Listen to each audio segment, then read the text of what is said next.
Assalamualaikum warahmatullahi wabarakatuh. Perkenalkan, nama saya Syifatun Kolbiah dari kelas 12 IPS 3. Saya membuat video ini dengan tujuan untuk memenuhi tugas akhir pelajaran sejarah Indonesia. Saya akan menjelaskan materi tentang perjuangan bangsa Indonesia menghadapi ancaman disintegrasi bangsa mengenai pemberontakan APRA. Sejarah pemberontakan APRA. Pemberontakan Angkatan Perang Ratu Adil adalah peristiwa kudeta militer yang berlangsung di Bandung pada 23 Januari 1950. Kudeta APRA dilakukan oleh pasukan Knil di bawah pimpinan Kapten Raymond Westerling. Kapten Raymond Westerling adalah sosok yang dikenal dalam peristiwa pembantaian Westerling di Sulawesi Selatan pada 1946 sampai 1947. Sementara APRA adalah kelompok milisi pro-Belanda yang didirikan Kapten Raymond Westerling pada masa Revolusi Nasional Indonesia. Anggota dari APRA kebanyakan direkrut dari bekas prajurit Knil, terutama dari prajurit Regimen Spesial Troepen atau Regimen Pasukan Khusus, dengan jumlah pasukan APRA sekitar 2.000 orang pada tahun 1950. Latar belakang APRA. Latar belakang timbulnya pemberontakan APRA adalah mulai dibubarkannya negara bagian bentukan Belanda di Republik Indonesia Serikat yang berlangsung kembali ke Republik Indonesia. APRA tidak menyetujui adanya rencana pembubaran Republik Indonesia Serikat melalui hasil konferensi meja bundar di Den Haag pada tahun 1949.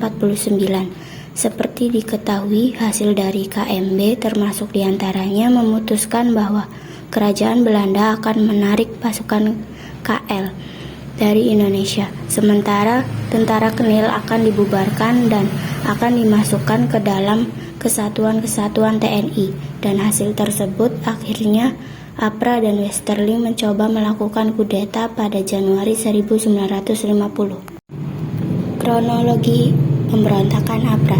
Selain Bandung, Jakarta juga menjadi wilayah yang dijadikan target APRA karena pada Januari 1950, Jakarta dijadikan tempat untuk sidang kabinet RIS untuk membahas kembalinya Indonesia ke bentuk negara.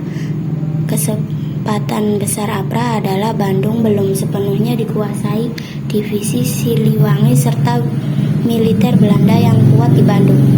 Pada pagi hari tanggal 23 Januari 1950, pasukan APRA bergerak dari Cimahi menuju pusat kota Bandung, terutama di markas divisi Siliwangi. Sepanjang jalan menuju markas divisi Siliwangi, APRA menembaki pasukan tentara divisi Siliwangi yang tak terlihat bersenjata. Pertempuran tak seimbang karena APRA memiliki jumlah 800 pasukan dan divisi Siliwangi hanya 1.000 pasukan tersisa. Korban dari konflik ini adalah Letkol Adolf Lembong yang meninggal hingga APRA akhirnya menguasai markas divisi Siliwangi. Tokoh-tokoh APRA.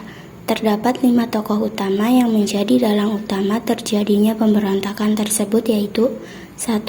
Raymond Westerling, 2. R.A. Male Wiranata Kusuma, 3. Anwar Djokroamino, 4. Komisaris Besar, 5. Yusuf Sultan Hamid. Tokoh yang berperan sangat besar dalam pemberontakan ini sendiri adalah Raymond Westerling yang memimpin APRA. Tujuannya adalah penamaan Ratu Adil memang sengaja diberikan oleh Westerling untuk meraih tujuannya karena memiliki sebuah makna penting bagi masyarakat yang saat itu sedang dijajah. Westerling yang memiliki darah campuran Turki menggunakan strategi tersebut karena ia menganggap dirinya sebagai Ratu Adil. Ratu Adil diramalkan dapat membebaskan masyarakat Indonesia dari kepemimpinan yang hanya mementingkan kebutuhannya sendiri. Dalam pemberontakannya, Westerling berusaha untuk mengambil hati rakyat agar bisa membantu untuk mencapai tujuannya. Tujuan pemberontakan APRA adalah untuk mempertahankan adanya negara-negara federal dalam RIS yang dipimpin oleh Soekarno.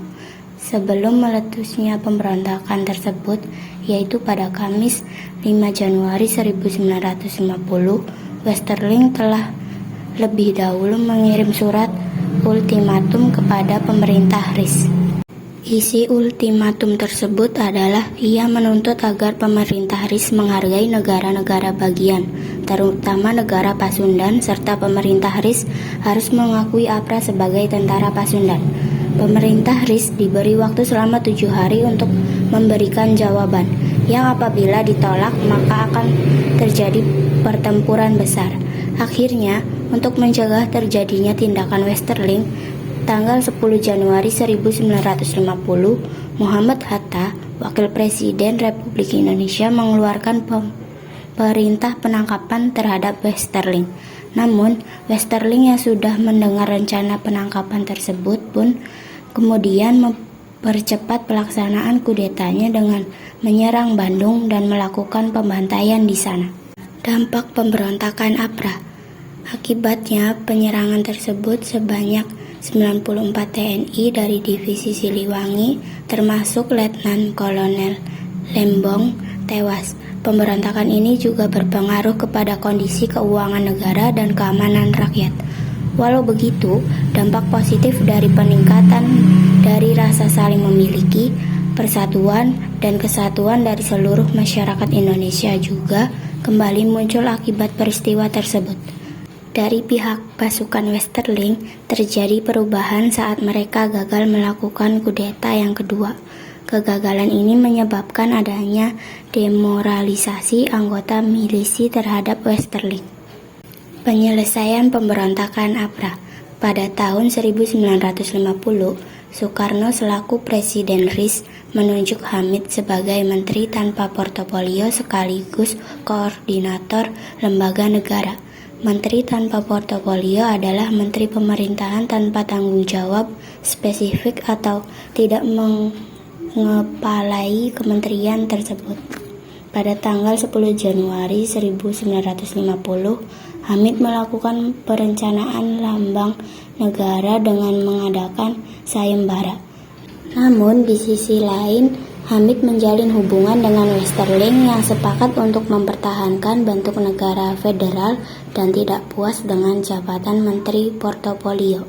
Westerling menyerang sidang atas dasar kesepakatan dengan Hamid dengan menangkap semua menteri dan memberi tugas agar Sri Sultan Hamengkubuwono IX, Sekretaris Jenderal Ali Budiyardjo, dan Kepala Staf Angkatan Perang RIS atau APRIS, Kolonel TB Simatupang harus ditembak mati.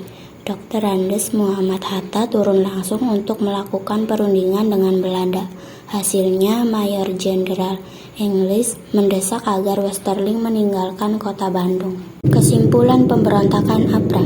Seperti yang telah dikemukakan tadi, bahwa penggerakan Ratu Adil yang dipimpin oleh Raymond Westerling dan didalangi oleh Sultan Hamid II. Gerakan ini ingin melakukan pembunuhan kepada tokoh-tokoh penting, di antaranya Sultan Hamengkubuwono. Munculnya gerakan-gerakan seperti ini adalah wujud dari ketidakpuasan terhadap pemerintah.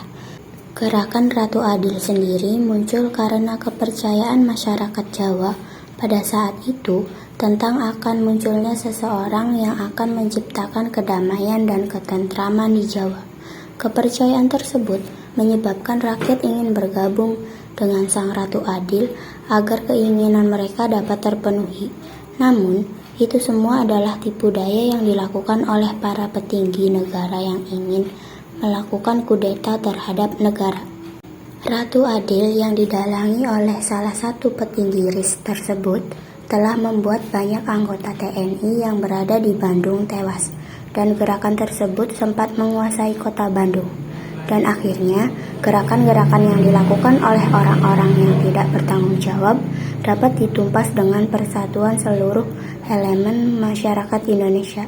Maka dari itu, kita sebagai penerus generasi bangsa agar tidak mementingkan diri sendiri, Dan sebagai warga negara yang baik, kita harus mempunyai jiwa nasionalisme dan persatuan yang baik agar negara kita tidak gampang untuk dirasuki oleh paham-paham tentang bertentangan tentang Pancasila.